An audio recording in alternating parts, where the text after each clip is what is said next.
emu chasing champion. Emus like ostriches, but I think smaller. I don't know what the difference is. Second one is I actually really like snakes, and if I wasn't going to be a pastor, I would be a herpetologist and study them.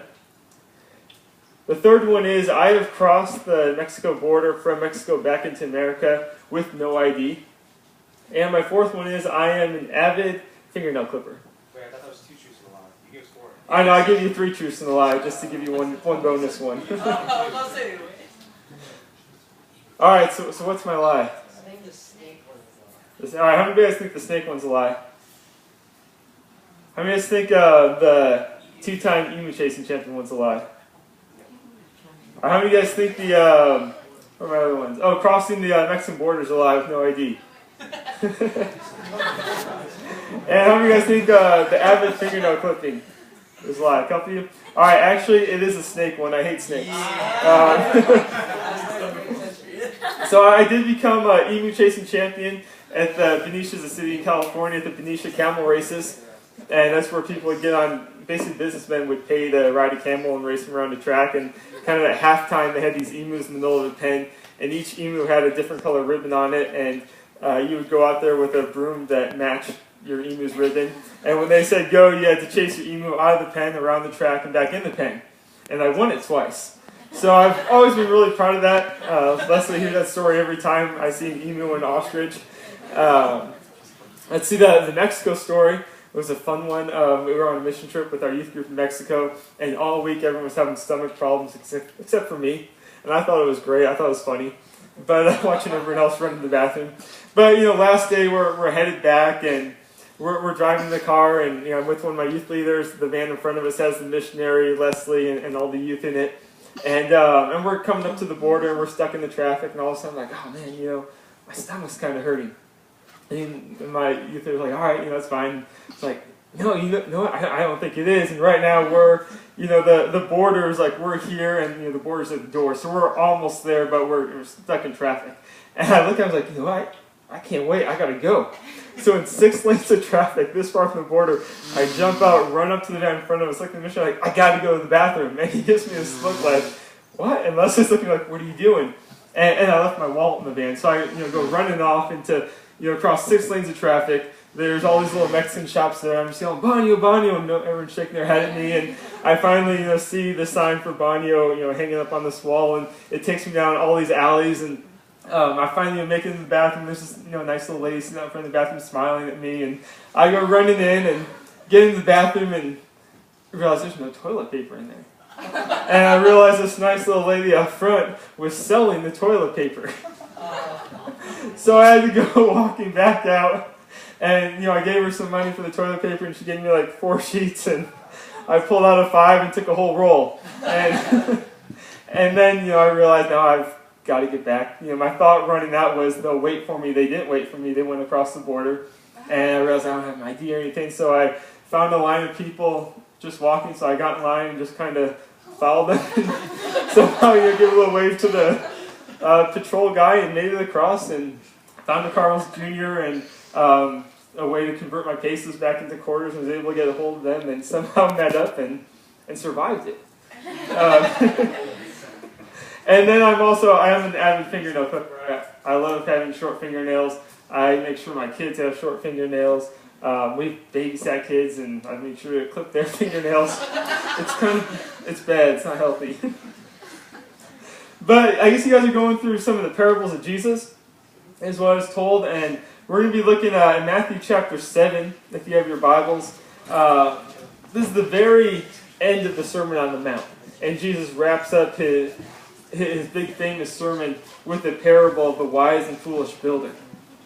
So Jesus, this is kind of one of his first recorded public sermon to a group of people. And he starts off and he talks about the Beatitudes, and he talks about what a life following Jesus looks like. And then he gets into some of the harder stuff. And you guys deal with anger or bad tempers. He talks about dealing with anger. He talks about dealing with lust. He talks about being honest. He talks about not judging other people. Watching the words we say. He talks about how our fruits, our actions are really kind of determine what we believe. And he wraps up this whole story now talking about just truth after truth, how to live a life that honors Jesus, but at the same time taking every key issue that the Jews had, that the Pharisees believed in back then, and in a way kind of flipping it on its head. And he wraps it up with this story in Matthew chapter 7, starting verse 24, and he says, "Therefore," in other words, because of everything I've just told you about judging people, about not worrying, about how to pray and do it privately. Therefore, because of all that, everyone who hears these words of mine and puts them into practice is like a wise man who builds his house on the rock. The rain came down, the streams rose, and the winds blew and beat against the house, yet it did not fall because it had its foundation on the rock. But everyone who hears these words of mine and does not put them into practice is like a foolish man who built his house on sand. The rain came down, the streams rose, and the winds blew and beat against that house, and it fell with a great crash." It's a pretty simple story. Yeah, you build your house on a good foundation, the storm comes, it stands. You build your house on that sandy foundation, the storm comes, and it falls. We get that. But I think a lot of times we put our foundation on the sand. A lot of times we kind of know better, and we start out with our foundation on Jesus. That's the answer there. That rock is Jesus. But we kind of flip flop. It's almost like we raise our house up and then we swap out the rock for sand because we feel like we want that beachfront property for the day. And when you think about the foolish builder, it's not that he was just a dumb guy, because you have to be somewhat smart to build a house, right? I mean, obviously this guy knew where he wanted all the support beams to go. He knew where, how to measure out the wall so everything came out just right, where the rooms would go, how to make a roof, hang up there so it wouldn't just collapse on you. I mean, he built a successful house. That wasn't really a problem. The problem was he just kind of, he skipped a step. He skipped that very first step of where you're supposed to put your foundation. Of giving himself a solid foundation so that this beautiful house that he built would actually stand. It's one of the things I've really wrestled with through most of my life. When I was in 8th grade, we lived out in Illinois, and my dad said, I feel like we're supposed to become a youth pastor. He'd been going to school to become a youth pastor, and graduated, and they'd been helping in the youth ministry at a church in Illinois. And then him and my mom got a call from a church in California. And said, well, I think this is where we're supposed to go. So, right before high school, we packed up and I moved all the way out to California. And it became kind of this moment for me where I started saying, all right, I got this new beginning, don't know anyone, but I believe in Jesus. And I began asking myself, where am I going to really put my foundation here? As I head into high school, as I head into the school full of people I don't know, as I walk into this church full of people that I don't know, and I'm supposed to be the pastor's kid, and it's funny because everyone would come up to me like, "Oh, the pastor's kid, huh? You just wait, you're going to be trouble." And I always hear these people think, I just did yard work at your house. You just fed me cookies and juice, and you told me how much you like me, and then I see you on Sunday and you're like, you're the pastor's kid, you just wait. And I could never grasp that, why, a good kid like me, people would then look at me and say, but you're going to cause us trouble. And it kind of put in me this sense of, and now I'll call it pride, back then this kind of stubborn sense that said, I'm going to do whatever I can to be good. I'm going to do whatever I can to be that good kid that everyone's going to like, that always makes the right choice. And in my heart I'm saying, I'm going to do this to honor Jesus, but really the reality became, my foundation that I claimed to be on Jesus was really this one of sand that was built upon, how good I was. How good I could be at this sport, how good I could be around this group of people, or how much, the older people in the church, just, fawned over me, and, you wish you'd be my grandkid type stuff. And it became this big sense of pride in me. And because I had started asking, how... people that tell stories about God's grace in their life, and we'd have kids talking about how they're struggling with drinking, other kids, struggling with sleeping with their boyfriend or girlfriend, all these big things, and I'm sitting there, and guys, you know what? I really struggle with pride. Pride's a really big issue in my heart, and I'm trying to say this to sound as dramatic as possible so I can relate with everyone else. But in my heart, I'm really thinking, man, look at me. I'm being so open here. I'm being so humble by telling them something I struggle with too. And like even my confessions became just this prideful act of, how good can I be? How good of a follower of Jesus can I really be? And my whole foundation became built upon, I guess, myself and how good I was.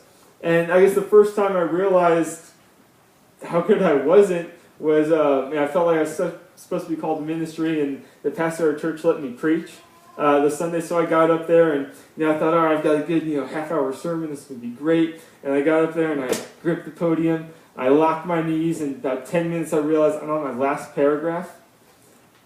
But then also the words started to get really blurry on the page. I thought, well, that's weird. I can't even see what I'm trying to read here.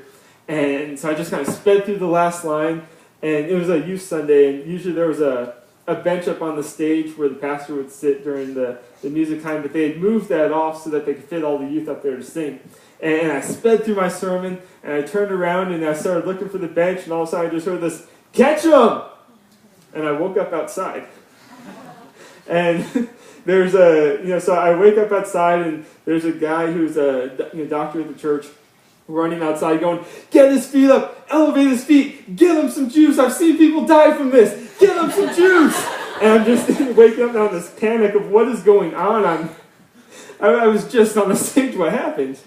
And I passed out during my first sermon, and it was real humbling for me because all of a sudden something I did wasn't all that successful.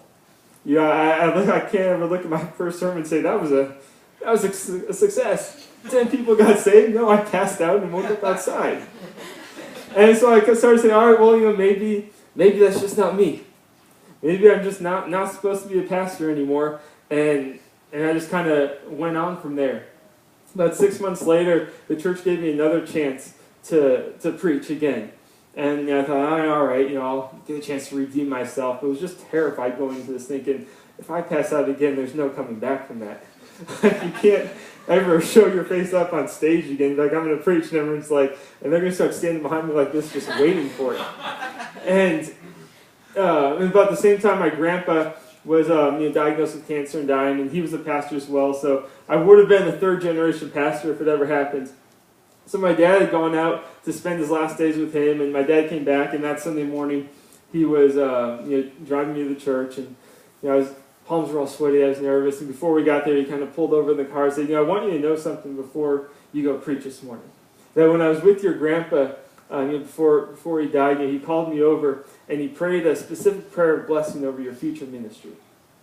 And hearing that kind of confirmation of, okay, God's actually doing something with me, that this thought that I wanted to be a pastor is actually coming from him, that this relationship that I claim to have is actually kind of real, that it's not just me trying to fake it until I make it or trying to prove how good I could be, but that God's actually doing something not just in my life, but He's shown it to enough other people, it's being confirmed back to me, gave me a whole lot more confidence. Just in this idea of the grace of God. That my life, my relationship with Him really wasn't dependent so much upon how good of a kid I could be, how good of a son that I was, how good of a brother I was, how good of a friend I was, how fast I could run, the mile, all these other things that I tried to base my life around and tried to build my foundation upon. God just kind of shattered in that moment. And it's still something I kind of wrestled with, but for the first time I started to realize it really can't be all about my actions. It really can't be all about what I do, but it has to start with that foundation of Jesus. And it began to kind of take me on a journey then through college, through marriage, of beginning to just grasp what it means to really build a foundation upon Jesus. So we look at this foolish builder, and really I think his biggest mistake, and the one that I made for so long, wasn't just that they just decided to build a house on sand one day, But really, I think it was just that he knew better and did it anyways. Because there's no one, I don't think there's anyone, even back then, that could have built a nice, successful house that stood, even on a good day, without having some sort of knowledge that said you should probably put it on a better foundation than a piece of sand. So I think this guy, I think the reason that he's called the foolish builder is really because he knew better. He just did what was wrong anyways and hoped for the best. And I think there's a lot of us that really wrestle with that. That we know what's right, we know what's wrong, and it's pretty clear because our parents will tell us, we can read in the Bible, our pastor tells us, like we get right and wrong, but then when it comes down to make the decision, we know what's right, yet we just choose wrong anyways and hope for the best. And you think, well, no, I don't do that. And I thought, well, growing up, I always thought, well, that's just that's a dumb way to do it. Yet you watch people who do it, and have you ever seen people they get in trouble, or they cause trouble, but don't get in trouble all the time? And you kind of get just a little bit jealous about that. Because I know the first slip up I make, I'm caught, I'm busted, I'm in trouble. Even though my sister, she does the same thing 10 times and finally gets caught in the 11th time. And I've always been kind of just a little bit jealous of those people. Like, how do you do that? How do you get away with so much before you're actually caught? Because I can't get away with anything. And, and we look at it as, well, I'm not going to study for the test tonight. Don't feel like there's another show I want to watch. More people to chat with on Facebook, more people to text. Yeah, I don't need to study tonight. And then we show up for the test and just start praying. God, help me remember the answers. And we knew what was right, but we chose to do something else and just hope for the best. You can do it in your relationships. Now I probably shouldn't be dating this person. I know if I'm going to go out with her, I have no self-control, but I'll do it anyways and just hope for the best. Hope it doesn't catch up to me. I know I probably shouldn't hang out with this group of people because they're just a bad influence on me. I never come away from hanging out with this group of people and actually feel good about myself. But that's the best I can do for friends right now, so I'm going to hang out with them and hope for the best. I know I probably shouldn't say this about that person, but what are the chances it really gets back to them? I know what my parents said to do. I know they told me to be home by 11, but we're having so much fun. Is 11:30 really that bad? I'll just hope for the best. I can walk in with a smile and be like, sorry, Mom and Dad. I'll cut the grass. Oh, I guess he doesn't have grass to cut. I'll sweep the sand off the porch. What's your chore? Rocks? Okay. I'll move some rocks tomorrow. But really, if you're going to look at the difference between wise and being foolish, the biggest difference is that the foolish person knows what's right, knows what's wrong, yet chooses to do what's wrong anyways and hope for the best. And this foolish builder, that was his whole goal here, was to build the beautiful house he wanted, maybe on, the beachfront property, the Mediterranean Sea, and that's why there was sand there. And he said, you know what? I'm going to build it on the sand. I don't have to spend money on the foundation. It's going to still be this beautiful looking house, and I'll just hope for the best. I'll hope if the storm comes, I've built the walls up strong enough, put enough support beams in there, that'll be just fine. And the problem was, it just wasn't good enough. And you can bet he's probably sitting in his house as the storm's coming, and he's watching the sand, that is his foundation, start to sweep away with each wave. You can bet he's starting to think, shoot, maybe I should go get some cement. Is there any chance right now I could switch his foundation? I could just raise this house up, and I think we do that in life. It finally catches up to us, that stuff we knew that we shouldn't have done, and just hope for the best, and those consequences finally come, and we run to our youth leader, we run to our parents, we run to our friends, and we're just completely broken and shattered and crying and scared of the consequences coming, and we say, can I just switch my foundation right now and escape these consequences? No one who ever builds their foundation on Jesus, when that storm comes, no one goes running from that saying, oh, I wish I had sand. I wish I had something worse. Most people, when trouble comes, they go looking for Jesus. They go looking for something, someone that can be that anchor. And that's really where my testimony began to take off, is realizing that no, maybe it's not as much fun to be that person that always has your foundation there on Jesus. That when everyone else is doing right, or when everyone else is doing wrong, you're still choosing to do right. It's never really fun to be that person. Like, I got left out of a whole lot of stuff in high school because most people just think, oh yeah, Joel's not going to do that. No point in inviting him. Joel would never go along with that. No point in inviting him. And it's not fun to be that guy who's left out. But at the same time, when those same people were hurting, they came to me. I have a coworker who I kind of gotten to know. A couple, back in March, we had gone down on a business trip to San Diego. And he's kind of a quieter guy. So we didn't talk a whole lot because we were sharing a room together. But we went out for dinner one night, and he had a couple drinks at dinner, and all of a sudden he became a little more alive, started talking a little bit more. And we went back out to the hotel room, and he went to the bar and had I don't know how many more drinks. Finally came to the room at like 12:30, flipped the lights on, and goes, "Hey, did I wake you up?"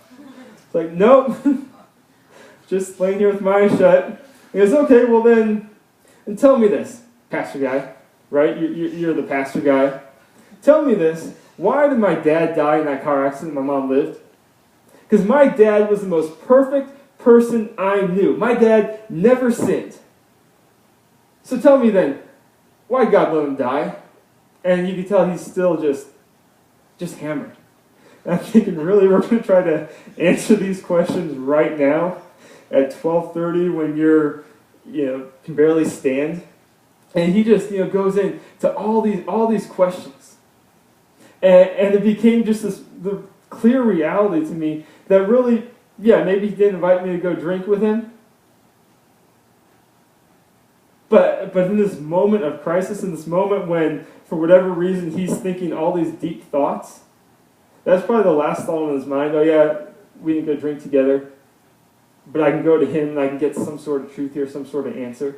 And I gave him the best answer you could for, I guess, a drunk guy. I don't know if he remembered the next morning or not, because he never brought it up again. But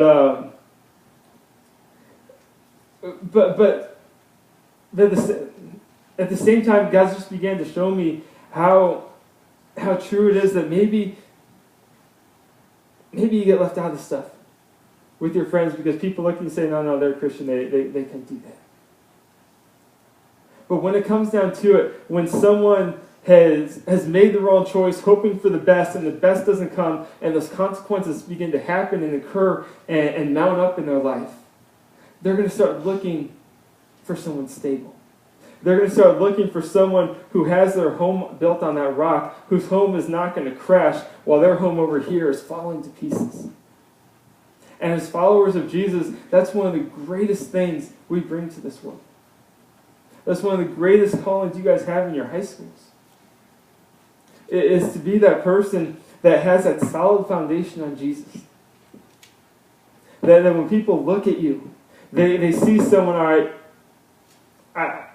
I don't quite know exactly what it is that makes them different. But I know there's something solid there enough that I can go to them with my problem and get some sort of answer. And that's really, I think, one of the greatest strengths, greatest callings we have as followers of Jesus. That when Jesus says, "Build your foundation upon me," it's not just so that we can have that strong foundation and look like a really good person and feel really good about our relationship with God, but so we can begin to become witnesses to the rest of the world.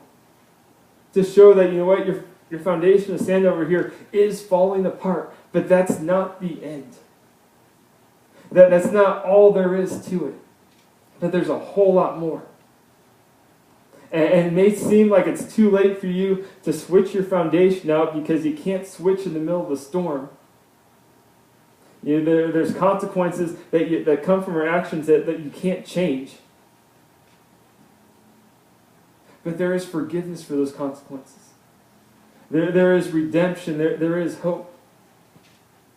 There is the truth that your foundation doesn't always have to be sand. And that's the message we as Christians, we as followers of Jesus, bring to our schools. That's the message we even bring to our families. Like you guys play a role in allowing your parents to grow in their faith by watching you. Because one of the great things about being a teen and growing and discovering who God is, typically you're open to taking a whole lot more risks for God than your parents are. Because as we get older, it gets really hard. As we get older, it gets really easy to just kind of get stuck in our ways, get caught up in the bills, get caught up with raising our kids, get caught up with going to work. It's easy to get so caught up in all that as adults we tend to forget, all right, God still called us to take risks and do great things for Him. But one of the things I love about teenagers is they're not caught up in all that yet. There's still this eagerness for life, this eagerness to do something great for God. And I guarantee you do that, you live like that, you'll challenge your parents. You'll help your parents grow in their own faith when they see what God's doing in your life.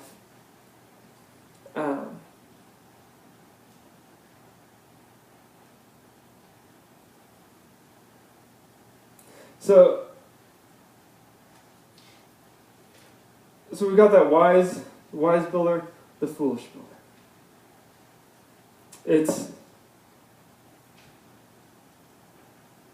It's real easy to just say, yeah, my foundation's on Jesus. That's my challenge this morning, is to really ask yourself. When it comes down to it, how many of your decisions are just I'll do what's wrong and hope for the best?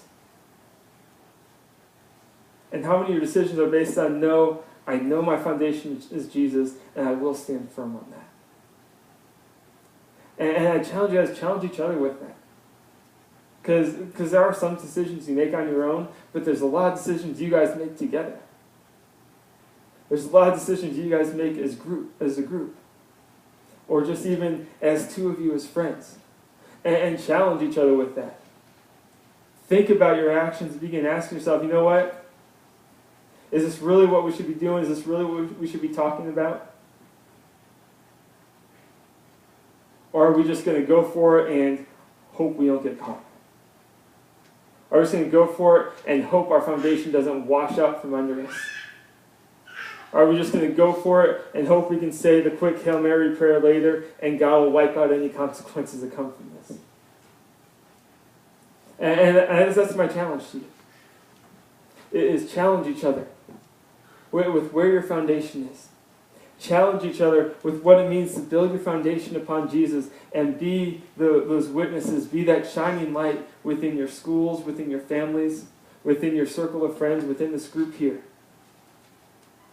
And challenge each other to strive for so much more than just doing what's wrong and hoping for the best. Because God's called you guys to be more. God's called you guys to do more than just hope for the best. He set your bar up here. Not because He thinks you can just be really good people and do a lot of good things. But He set your bar up here because He knows His grace and His mercy are able to help you reach that status. He knows that it's by His grace and His mercy that He freely gives us. That we can stand firm on the rock. That we can rise up to be the men and women that God's called us to be. So let's go ahead and pray, and I'll have Richard come up for some announcements. Heavenly Father, we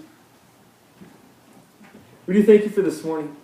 God, I thank You for the opportunity to just stand up here and see all these new faces and and meet these students this morning. But God, we do come before you and just pray that you would speak really, really loudly to us this morning about your grace, not just your grace that forgives us, but your grace that enables us to do good. Your grace that enables us to stand upon the foundation of your Son. And we ask these things in Jesus' name. Amen.